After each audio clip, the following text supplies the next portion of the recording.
My name is Andrew Bull. I'm a solo practitioner here in Philadelphia. I'm an attorney in the blockchain space. And I was saying earlier that I found Bitcoin in 2011, 2012, really became passionate about the technology, got into mining. And then while I was in law school, I had a professor who asked me what I wanted to write about. And I ended up doing a thesis on the regulation of cryptocurrencies in the United States and somewhat abroad, 2013, 2015, 2016. And then upon graduation, started taking on clients in the space, and the clients are relatively diverse. There's a lot of token generation events. They're trying to do compliant tokens that are affiliated with some type of platform that's disrupting some type of industry, whether it's healthcare, whether it's data storage, whether it's some other supply chain management style. And so overall, just providing those like client services that are associated with the legal side, and then do some general consulting. I've read a lot of white papers over the years, so I can sometimes lend some expertise on the way that they should structure the contractual language, stuff like that. So, yeah.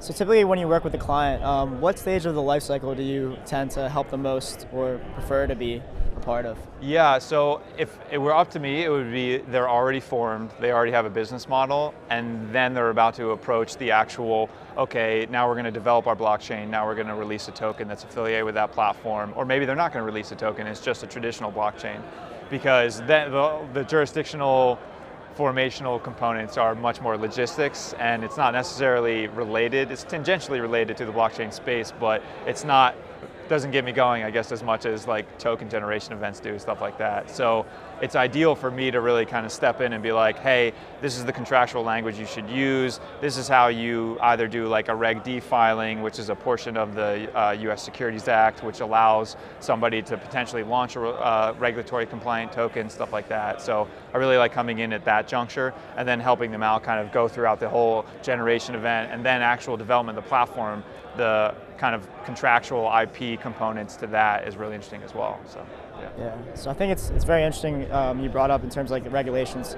For an investor in America, or for someone that wants to invest right into the space, let's say they don't want to invest in Bitcoin in particular, they actually want to invest in a company. What advice do you have for someone that wants to invest in, say, like an ICO that's based in the United States or an STO? Yeah, for sure. So first and foremost, be extremely careful. There are a lot of frauds, there's a lot of scams, and that's kind of a byproduct of the nascent component of the industry. It's very new, obviously, and we're still waiting on a lot of regulatory development. And so from that perspective, the good thing is that at least the SEC, CFTC, IRS, they're all of a consumer protection mindset, so they're really protecting investors and trying to help them out. And so when we have these really fraudulent ICOs that are launched, hopefully there's some type of check from a governing body or regulatory agency.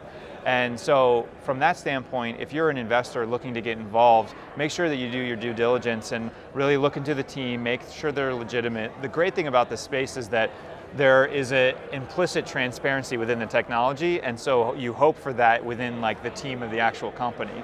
And so reach out to them, talk to their software developers, go on their Telegram, go on their Slack channel, ask them poignant questions, and if they respond, then that can kind of give you a little bit of an inkling to how they operate their company. Look at their roadmap, try to figure out whether they have a mainnet launch, if they actually have a real world product, and they're not just Tron who copied some white paper and then published it and raised multiple millions of dollars, stuff like that. So, and from that perspective, it really kind of comes back to the general notion of where are you getting your information, because unfortunately there is a lot of misinformation in the space, and I think that people capitalize off of that. They really take advantage of the fact that, oh, if I'm newly minted to the space and I'm trying to get some information on this type of ICO or STO or something like that, then I might potentially be subject to some type of compliance, some type of regulatory. We got another speaker, sorry.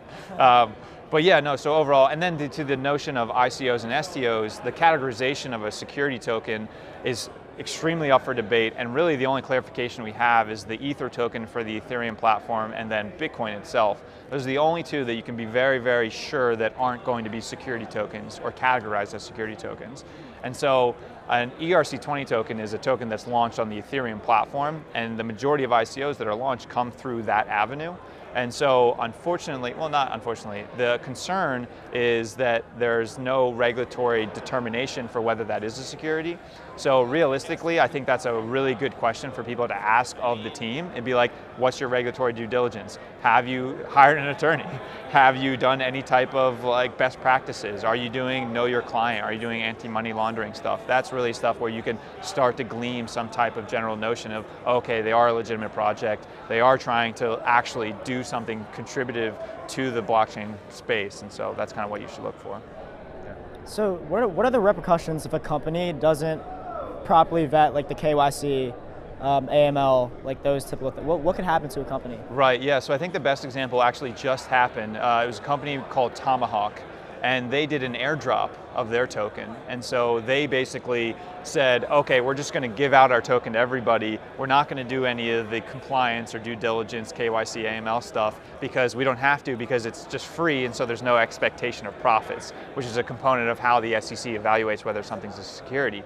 So the SEC just recently completely eviscerated the Tomahawk company and fined the creator, well the officer, the compliance officer, $30,000, and then he is now banned for life from doing anything in the securities context.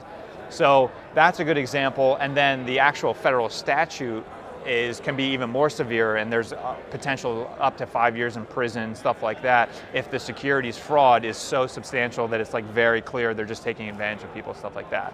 So it's a real world concern, and I think that probably one of the issues that we're going to see resolved over the next 2 years is that we'll get regulatory clarity, but we'll also get a lot more legitimate projects who have done their due diligence and done their compliance.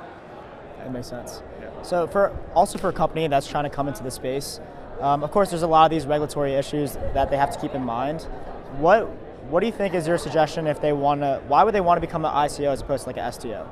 Particular coming into space? It's a great question, and I think that there is some blending between those two definitions from a regulatory standpoint, and so maybe just to provide some clarification is, someone can say they're a utility token till the end of the day, but once they get their information subpoenaed by the SEC and the SEC evaluates it and makes a determination, there's really no way of them determining whether they have an ICO or an STO. So, but to the general notion of the STO, the security token offering, we have a lot of exchanges that have cropped up, T0, Polymath, that are basically creating platforms to allow for a compliance avenue that will allow for a launch of the security token.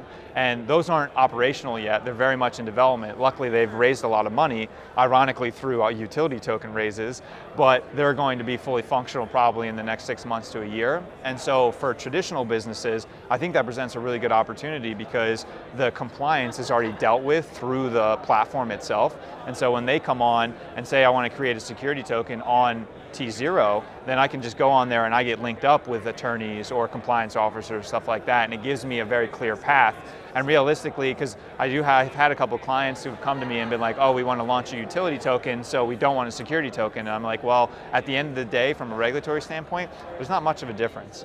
And so you really have to kind of evaluate and determine who's your target investor. Are you going after the crowd and everybody, or are you going after accredited investors? Because that's going to determine your regulatory path for sure. Thanks. Wow, that was like great context into that. And that was honestly something that I have always wanted to understand fully too, because I don't have, of course, that legal knowledge for that capacity. Yeah. Another thing that really interests me is a lot of companies, they talk about smart contracts, how because of this, it's undisputed, single source of truth. Right. Do you believe that strictly through smart contracts alone, there's that will handle pretty much all arbitration? Like when you go to court, that's the single source of truth, you win that case, sort of deal. Right, yeah, so to a certain extent, yes. I do think that, and really what's going to make or break that outcome are going to be, ironically, the third-party intermediary services that are associated with that. So a gentleman here who I interact with a lot, his name's Jay Rush, he has a company called EtherScan. And basically they're recording a bunch of data from the Ethereum platform, the Ethereum actual distributed public ledger, and they're taking all that information and trying to synthesize it. And so actors like that, it's going to be really important for them to do their due diligence to make sure that their information is sound, because at the end of the day, we all envision a scenario where a judge looks on the public ledger of Bitcoin or something for the transaction and says, oh, here it is, like blah, blah, blah. But at the end of the day, that is obviously a code and you can link it to a wallet, but there's some complications in actual proof of that determination. And I think that the Ethereum platform is probably the best example because they're at the pinnacle of the best smart contracting platform in existence. And realistically, there's potential for those to supplant the way that it's not even just in the courtroom as well, it's real estate contracts, anything for property, any type of commodity, futures even, like these massive contracts that go on a global scale. Smart contracts could really, really synthesize that process and make it extremely efficient.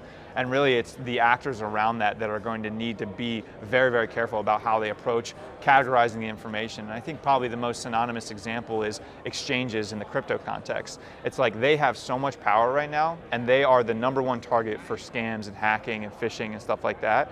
And so realistically, it's all about them protecting the information that they have because the blockchain is an immutable ledger, right? Like none of us can really penetrate that and it's perfect for lack of a better term. But the people who are operating and using those systems in order to access some type of maybe a token or the property that's affiliated with a smart contract, at the end of the day, it's really going to come down to the way that they approach the system.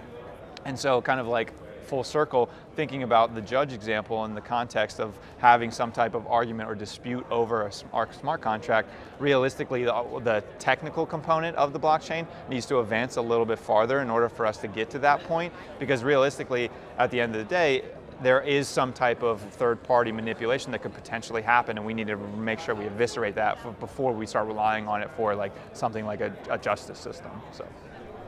So I have to agree. But Andrew, I appreciate your time. Thank you so much for all that insight. Yeah, man. That was a pleasure, man. Absolutely. Thank you very much. Yeah.